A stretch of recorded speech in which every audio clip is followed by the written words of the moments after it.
Hello my hacking members, it's my first video on a C language. So without wasting any time, let's start with our topics. What are the topics we are going to cover in a C language? So as you can see on the screen, these are the basic topic we are going to cover. After completing this, we will move on to the advanced topic. So in this topic, we will first see the introduction, and second, we will see the print hello world, and then we will see about the basic syntax of a C language, then comment and variable, constant and data type and operator. So these are the topic we are going to cover. So first of all, let's see the introduction of a C language. C is a general purpose programming language created by Dennis Ritchie at the Bell Laboratories in 1972. So first of all, let's see what is a general purpose programming language. So general purpose programming language, it is a way to tell a computer what to do that make a user job easy or quick without making confusion. As you can see on the right side, who is the person who have made it the C language. His name is Dennis Ritchie. And second point, it is a very popular language despite being old.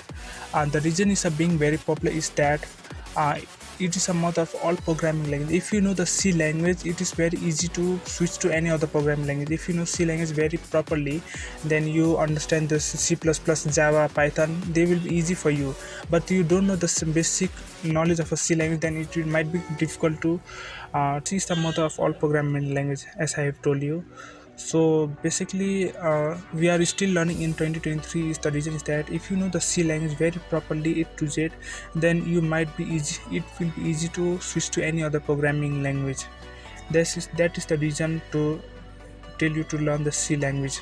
If you know the Python, then that will also be perfect. But C is the best first preferred to learn C language as a freshers. So after that, let's print our first program by printing the hello world. These are the basic syntax we are going to use in our. These are the basic syntax we are going to print the hello world.